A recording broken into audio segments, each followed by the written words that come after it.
সাতটায় বাংলা শুরুতেই বঙ্গ রাজনীতির অত্যন্ত গুরুত্বপূর্ণ দুটো ছবি পাশাপাশি আপনাদের সামনে রাখবো।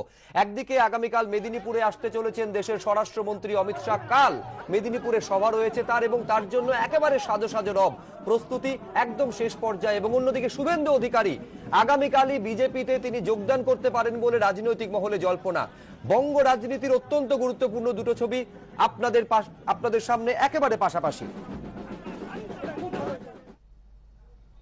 দু জায়গা থেকে দুই প্রতিনিধি এই মুহূর্তে সরাসরি আমাদের সঙ্গে রয়েছেন। মেদিনীপুর থেকে আমাদের প্রতিনিধি অর্ণব মুখোপাধ্যায় এবং শুভেন্দু অধিকারীর বাড়ি বাসভবন শান্তিকুঞ্জ থেকে আমাদের আরেক প্রতিনিধি ঋত্বিক প্রধান রয়েছেন। আমি শুরুতে অর্ণব এটা তোমার থেকে জানতে চাইবো, প্রত্যাশিতভাবেই দেশের স্বরাষ্ট্রমন্ত্রী বিজেপির প্রাক্তন সর্বভারতীয় সভাপতি সভা করবেন মেদিনীপুরে, কি রকম সাজো সাজো রব দেখতে পাচ্ছ, প্রস্তুতি কোন পর্যায়ে? অবশ্যই দেখো, আমরা এই মুহূর্তে রয়েছি মেদিনীপুর কলেজ মাঠে। এই কলেজ মাঠেই হচ্ছে অমিত শাহের সভা। তোমাকে দেখিয়ে দেবো, এটা হচ্ছে মূল মঞ্চ। সেই মূল মঞ্চের কাজ প্রায় প্রস্তুত। ডিজোন তৈরি করা হয়েছে, নিরাপত্তার বন্দোবস্ত করা হয়েছে, এসপিজি চেকিং হয়েছে, জেলা পুলিশ দায়িত্বে রয়েছে এবং মূল মঞ্চের দুদিকে দুটো আলাদা আলাদা মঞ্চ করা হয়েছে। একদিকে থাকবেন বিজেপির রাজ্যের নেতারা এবং অপরদিকে থাকবেন বিজেপির জেলার নেতারা। পুরো মাঠটাকেই ব্যবহার করা হচ্ছে, যেরকম বিজেপির আশা যে এই পুরো মাঠ কিন্তু কানায় কানায় পূর্ণ থাকবে এবং সেই অনুযায়ী কিন্তু তারা কর্মী সমর্থকদের আগে আসতে বলেছেন। অমিত শাহের যেরকম ভাবে কর্মসূচি রয়েছে সেই অনুযায়ী তিনি দুটি মন্দিরে যাবেন এবং তার সঙ্গে তফসিলি জাতির অন্তর্ভুক্ত এক ব্যক্তির বাড়িতে তিনি যাবেন, সেখানে গিয়ে মধ্যাহ্নভোজ করবেন এবং মধ্যাহ্নভোজ করার পর তিনি ফিরে আসবেন এই মেদিনীপুর কলেজ মাঠে এবং এখান থেকে তিনি তার বক্তব্য রাখবেন। এবং বিজেপির পক্ষ থেকে যেটা বলা হচ্ছে যে এই সভায় যথেষ্ট চমক থাকবে, তার কারণ এরকম সম্ভাবনা আছে যে তৃণমূল থেকে হেভিওয়েট এক বা একাধিক ব্যক্তি তারা কিন্তু যোগদান করতে পারেন বিজেপিতে, যার মধ্যে অবশ্যই শুভেন্দু অধিকারীর নাম রয়েছে। একেবারে শুভেন্দু অধিকারীর নাম রয়েছে বলছো। শুভেন্দু অধিকারীর বাসভবনের সামনে থেকে আমাদের আরেক প্রতিনিধি রয়েছেন ঋত্বিক প্রধান, তার কাছে যাব। তবে তার আগে আগামীকাল দুপুরে মেদিনীপুরের হেলিপ্যাডে নামার পর প্রথমে যেটা করবেন অমিত শাহ, এখনো পর্যন্ত নির্ধারিত যা রয়েছে, সিদ্ধেশ্বরী মন্দিরে যাবেন অমিত শাহ। পুজো দিয়ে মেদিনীপুর শহরে ক্ষুদিরাম বসুর মূর্তিতে মাল্যদান করবেন তিনি। সেখান থেকে যাবেন কর্ণগড়ে দেবী মহামায়া মন্দিরে। স্বরাষ্ট্রমন্ত্রী অমিত শাহ শনিবার মেদিনীপুর শহরে আসছেন এবং এখানে আসার পর তিনি হবিবপুরের সিদ্ধেশ্বরী কালী মন্দিরে পুজো দিতে আসবেন। পুরোহিত জানালেন তিনি এই বিষয়ে অবগত এবং স্বরাষ্ট্রমন্ত্রী এলে পুজো দেওয়ার পরে কি করা হবে, কিভাবে সম্মান দেওয়া হবে সেই বিষয়েও প্রস্তুতি হয়ে গিয়েছে। প্রশাসনের পক্ষ থেকে মন্দির পরিচালন সমিতিকে সব পরামর্শ দেওয়া হয়েছে এবং এলাকায় যাতে নিরাপত্তার কোনো সমস্যা না হয় তার জন্য প্রশাসনের পক্ষ থেকে প্রস্তুতি প্রায় শেষের পর্যায়ে বলে জানা যাচ্ছে। এবং মন্দিরের পক্ষ থেকে এখানকার যারা পুরোহিত এবং পরিচালন সমিতির সদস্য তারাও বলছেন যে তারা প্রস্তুত, স্বরাষ্ট্রমন্ত্রী এলে কোনো সমস্যা হবে না। এর আগেও বহু ভিআইপি এসছেন। ক্যামেরায় অতনু কুণ্ডুর সঙ্গে জিলাম করঞ্জয়, এবিপি আনন্দ, হবিবপুর, পশ্চিম মেদিনীপুর। আর এবার আপনাদের সরাসরি নিয়ে যাব কাঁথিতে। ঋত্বিক প্রধান আমাদের প্রতিনিধি সরাসরি রয়েছেন শান্তিকুঞ্জে, অর্থাৎ শুভেন্দু অধিকারীর বাসভবনের সামনে থেকে। আমি একটা বিষয় তোমার থেকে ঋত্বিক জানতে চাইবো, বঙ্গ রাজনীতিতে কার্যত আলোড়ন যে বিষয়কে ঘিরে, যে জল্পনাকে ঘিরে শুভেন্দু ঘনিষ্ঠ মহল সূত্রেও যে খবর পাওয়া যাচ্ছে আগামীকালই বিজেপিতে হয়তো যোগদান করতে পারেন শুভেন্দু অধিকারী, কিন্তু সেই আলোড়ন, সেই উত্তেজনা, সেই জল্পনার কতটা ঢেউ শান্তিকুঞ্জে তুমি একদম বাড়ির সামনে দাঁড়িয়ে টের পাচ্ছ?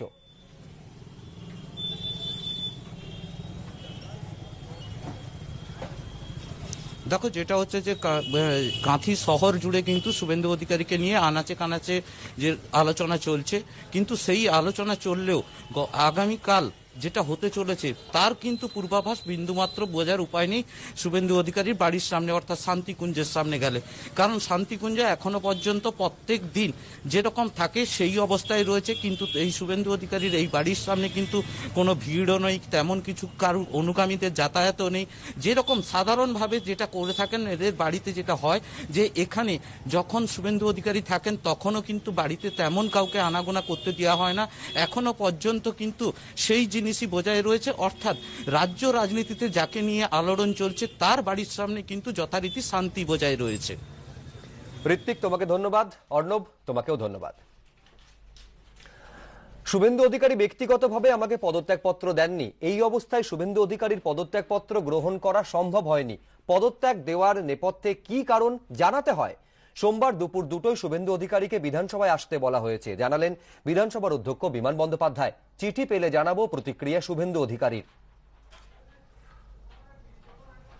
বিস্ময়করভাবে যে চিঠিটা ইমেলে পাঠিয়েছেন সেটাতে তারিখ দেওয়া রয়েছে, এবং এই যে ইনকনসিস্টেন্সি, কোনটা জেনুইন এটাও আমার পক্ষে অ্যাসার্টেন করা সম্ভব না। এই দুটো চিঠি, এর মধ্যে জেনুইন কোনটা, একটা ডেট আছে, একটাই কোনো তারিখ নেই। সেই জন্য এটা খুব সন্দেহজনক ব্যাপার, এবং এতে তো বিধানসভা, এটা বিধানসভায় নিয়মাবলী মেনেই আমাদের চলতে হয়। সুতরাং এই ধরনের যে কোনো ইনকনসিস্টেন্সিস প্রিভেলড হয়েছে, এবং তার ক্ষেত্রে আমার পক্ষে এটা গ্রহণ করা তখনই সম্ভব যখন শুভেন্দু অধিকারী ব্যক্তিগতভাবে আমার কাছে আসবেন এবং তিনি আমাকে স্যাটিসফাই করবেন যে এটা ভলান্টারিলি উনি দিয়েছেন এবং এর পেছনে অন্য কোনো উদ্দেশ্য নেই, তখন আমি এটা গ্রহণ করব। এবং সেই জন্য আমি আগামী 21 তারিখে অর্থাৎ সোমবার শুভেন্দু অধিকারী মাননীয় সদস্যকে আমি আসবার জন্য বলেছি, আমার অফিস থেকে ওনার কাছে পাঠিয়ে দেবে। দুপুর 2টোর সময় আমার চেম্বারে আসবেন এবং আমি ওনাকে জিজ্ঞাসাবাদ করে তারপর আমি একটা সিদ্ধান্ত নেব এটা গ্রহণ করা হবে কি হবে না। যতক্ষণ পর্যন্ত এটা গ্রহণ করা না হচ্ছে ততক্ষণ পর্যন্ত তিনি পশ্চিমবঙ্গ বিধানসভার সদস্য, তৃণমূল কংগ্রেসের দ্বারা নির্বাচিত একজন জনপ্রতিনিধি। বিজেপিতে যাওয়ার ইঙ্গিত হলদিয়ার সিপিএম বিধায়কের। সিপিএমএ থেকে কাজ করা সম্ভব হচ্ছে না, জেলা সম্পাদক নিজের স্বার্থে দলকে ব্যবহার করছেন। ঠিক কি অভিযোগ করেছেন বিধায়ক, শুনুন। বিধায়ক হয়েছি, আমি স্বাধীনভাবে মানুষের কাজ করতে পারছি না, আর বর্তমান সময়ে দাঁড়িয়ে মানুষের কাজ করতে চাই আমি। দিদি, ইতিমধ্যেই যেটা খবর, আপনার স্বামী অর্জুনবাবু তিনি বিজেপিতে যোগদান করেছেন, সেক্ষেত্রে কি আপনিও যোগদান করছেন? আমি এইভাবে বিশ্বাসী নই যে বাড়ির লোক একটা রাজনীতি করবে, আমি আরেকটা রাজনীতি করব, তাতে মানুষের কাছে বিশ্বাসযোগ্যতা হারাবে। তাই বাড়ির মানুষের পাশে থাকাই উচিত এবং একসঙ্গেই এক চিন্তা ভাবনায় কাজ করাই উচিত।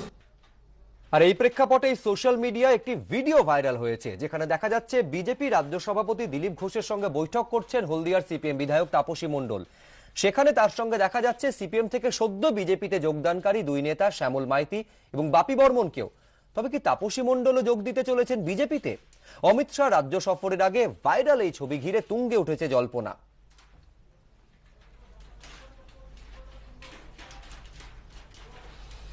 যে অভিযোগ করেছেন সিপিএম বিধায়ক, পাশাপাশি তার বিজেপিতে যোগদানের যে জল্পনা তৈরি হয়েছে তা নিয়ে বাম পরিষদীয় দলনেতা সুজন চক্রবর্তী কি বললেন, শুনুন। বিজেপির দলটা হয়ে গেছে প্রাক্তন তৃণমূলীদের দল, তার মধ্যে একাত্রিশ ঢুকে পড়বে যদি কেউ ইচ্ছা হয়।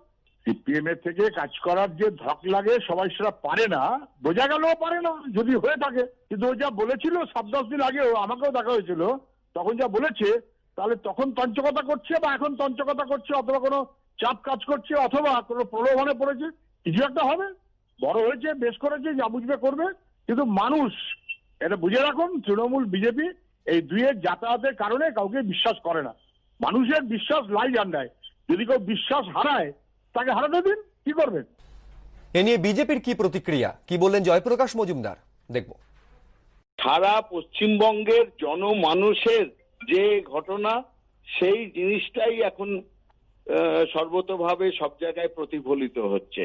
তৃণমূলেরও একাধিক বিধায়ক তারা মনে করছেন যে আদর্শ নিয়ে মানুষের জন্য কাজ করতে গেলে বিজেপির সঙ্গে থাকতে হবে, আর সিপিএম এর যে বিধায়িকা তিনিও তাই মনে করছেন যে বিজেপিতে যেতে হবে। সাধারণ মানুষের যে ইচ্ছে তারই প্রতিফলন হচ্ছে এদের মধ্যে দিয়ে, এবং এখন সময় এসছে যে করেই হোক না কেন, যে কেন্দ্রে বিজেপি, রাজ্যে বিজেপি, যাতে রাজ্যের উন্নয়নটা সব মিলিয়ে একসঙ্গে হয়। শুভেন্দু, জিতেন্দ্র, শ্যামাপ্রসাদের পর এবার দল ছাড়লেন শিলভদ্র দত্ত। দলের প্রাথমিক সদস্য পদ থেকেও ইস্তফা দিলেন ব্যারাকপুরের তৃণমূল বিধায়ক। মমতা বন্দ্যোপাধ্যায়কে চিঠি লিখে দলত্যাগ করেছেন তিনি, যদিও চিঠিতে দলত্যাগের কারণ নিয়ে স্পষ্ট কিছু লেখেননি শিলভদ্র। আমি রেজিগনেশন পাঠিয়েছি গতকাল রাত্রিবেলা, আমি বাই মেলে পাঠিয়ে দিচ্ছি, আর সকালবেলা আমার লোকেরা গিয়ে অফিসে দিয়ে এসছে। অত কারণ অত কিছু নয়, আমার মনে হয়েছে যে আমি বোধহয় ঠিক নয় এখনকার এই সময়কার এই রাজনীতি পদত্যাগ করেছি। মানে সেটা কি দলীয় নেতৃত্বের সঙ্গে আপনি বৈঠক করেছেন কখন? দীর্ঘদিন ধরে চলছে কিছু কথা অনেক কিছুই হয়েছে। আপনি কি বিধায়ক থাকছেন না বিধায়ক থাকছি। সেই ব্যাপারে সিদ্ধান্ত কবে নেবেন? কোন ব্যাপারে? বিধায়ক পদ থেকে না, মানুষের ভোটে জিতেছি আমি, এখন চলে গেলে এই মানুষগুলো কি করবে? সুতরাং মানুষের কথা, আর মানুষ যদি বলে, মানুষের সঙ্গে কথা বলবো, তারা যদি বলে পদত্যাগ করতে, তখন করবো। শিলভদ্রকে পুনর্জন্ম দিয়েছিলেন মমতা বন্দ্যোপাধ্যায়। ওর দল ছাড়া দুর্ভাগ্যজনক মন্তব্য ফিরহাদের। বিধায়ক হিসেবে সরকারি টাকা পেতাম, পাল্টা শিলভদ্র। শিলভদ্র দত্তর বাঁচার কথা ছিল না। মমতা ব্যানার্জির সক্রিয় সহযোগিতায় শিলভদ্র দত্তর অপারেশন হয়েছিল লিভারে, অর্থাৎ জীবনটাই পুনর্জন্ম লাভ করেছিল সক্রিয়ভাবে মমতা ব্যানার্জির সক্রিয়তায়। সেই মানুষটি যদি লোকালি কারোর সাথে, আমি শুনেছি মমতা ব্যানার্জির সাথে না, লোকালি কারোর সাথে ঝগড়ার জন্য যদি তৃণমূল ত্যাগ করেন, এটা অত্যন্ত দুর্ভাগ্য। আমি চাইছি যে শিলভদ্রদা আমাদের সিনিয়র লিডার, উনি না যাক। এইসব লোকাল সেন্টিমেন্ট, কার সাথে আমার ঝগড়া, কার সাথে তারকদার ঝগড়া, কার সাথে ওর ঝগড়া, এইসব লোকাল সেন্টিমেন্ট। মমতা ব্যানার্জি যে লড়াইটা করছেন, সেই লড়াইটাকে সমর্থন করব না এখন আমার ইগো, আমার পার্সোনাল সম্মান অসম্মানের ব্যাপারটা দেখব? কে দিয়েছে? ববি হাকিম কত টাকা দিয়েছিল, বা দলের নেত্রী বা ইয়ের কত টাকা দিয়েছে? আমাকে সরকার টাকা দিয়ে, এমএলএ হিসেবে আমার প্রাপ্য। ববি বোধহয় সেটা জানে না, দল আমাকে দেয় না। যারা ব্যক্তিগতভাবে দিয়েছিলেন তাদের আমি টাকা বলেছি, যদি তারা ফেরত, তারা অনেকেই বলেছেন নেবেন না। আর ববি নিজেকে ভারতবর্ষের লিডার মনে করতে পারে, আমরা মনে করি না। যাক, ববি হাকিমদের মতন নেতারা মাথায় থাকলে লোকাল লোকেদের সঙ্গে ঝগড়া করি দল ছাড়তে হবে, কারণ ওরা তো লোকাল লোকেদের কাছ থেকে অন্য কিছু নিতে ব্যস্ত থাকে। দলের প্রাথমিক সদস্য পদ থেকে শিলভদ্র দত্তর ইস্তফা নিয়ে বিজেপি রাজ্য সভাপতি কি বললেন, শুনুন। সেটা বিজেপির টিএমসির সমস্যা, কেন ছড়ে যাচ্ছে, তারপর ওনারা কি করবেন। আমাদের বিজেপি লড়াই করছে তার নীতি আদর্শ কর্ম পদ্ধতি নিয়ে, তাতে যারা প্রভাবিত হচ্ছেন, সমাজ আমাদেরকে স্বীকৃতি দিতে 18 জন এমপিকে তারা জিতিয়ে দিয়েছেন, আর 2,30,00,000 ভোট আমরা পেয়েছি। আর যারা অন্য পার্টিতে আছেন, মনে হচ্ছে পার্টিটা ঠিক নাই বা ওখানে সম্মান পাচ্ছেন না বা কাজ করার নেই, তারা যদি বিজেপিতে আসতে চান, আসছেন, এসেছেন, নেওয়ার সম্বন্ধে বিজেপি ভাববে। আজকে একটা অনুকূল পরিবেশ তৈরি হয়েছে বিজেপির জন্য। আমাদের লক্ষ লক্ষ কর্মী লড়াই করে প্রাণ দিয়ে রক্ত ঘাম ঝরিয়ে পার্টিকে প্রতিষ্ঠিত করেছেন, জিতিয়েছেন, আর তাই লোকে পার্টিকে বিশ্বাস করছে। আর অনেকে ভাবছেন যে বিজেপি পরিবর্তন করবে, তাই জন্যই আসছেন। যারা সম্মানের সঙ্গে কাজ করতে পারেননি কিন্তু ইচ্ছা আছে, তারাও বিজেপিতে আসছেন। আমরা তাদের দেখে তাদের নেওয়ার কথা ভাবছি, নিয়েছি। উত্তর 24 পরগনা জেলা তৃণমূলের সভাপতি জ্যোতিপ্রিয় মল্লিক, তিনি কি বললেন, শুনবো। বটবৃক্ষে যদি দুটো গাছের পাতা পড়ে যায়, কোটি পাতা রয়েছে গাছের মধ্যে, দুটি পাতা পড়ে গেলে কোনো ক্ষতি হয় না। তবে দেখবেন যারা চলে যাচ্ছে তারা তৃণমূলের মূল স্রোতে ছিল না, তৃণমূল কংগ্রেসের জন্মলগ্নে ছিল না। বাবু সিপিআইএম ছেড়ে এসছে, আর শিলভদ্র কংগ্রেস ছেড়ে এসছে। সুতরাং তৃণমূল কংগ্রেসের মধ্যে তাদের দায়বদ্ধ কোথাও নেই। এরা কেউ মানিটারিতে দায়বদ্ধ, কেউ গরুর সাথে ইনভলভমেন্ট আছে বলেই এরা সব পালিয়ে বেড়াচ্ছে। জ্ঞান মনস্তং ব্রহ্ম, সত্য অন্তহীন, সত্যের খোঁজও তাই, সত্য সন্ধানে তাই আমরা অক্লান্ত, অকুতভয়। এবিপি আনন্দ নতুন ভাবনার প্রতীক, যা মনে মুক্ত, তথ্যে যুক্ত এবং যাবতীয় সীমানার বাঁধন থেকে মুক্ত। সীমা না শব্দটির মধ্যে লুকিয়ে আছে মানা শব্দটি, যেন চোখ রাঙানি এক অদৃশ্য বেড়াজাল, যা আটকে রাখে আমাদের এক ছোট্ট গণ্ডির মধ্যে। একমাত্র সঠিক খবরই গড়ে তুলবে এক মুক্ত সমাজ। সেই জগৎ গড়ার লক্ষ্যে কোনো সীমানার ঠুকুটি আমরা মানব না। এবিপি আনন্দ এগিয়ে থাকে, এগিয়ে রাখে।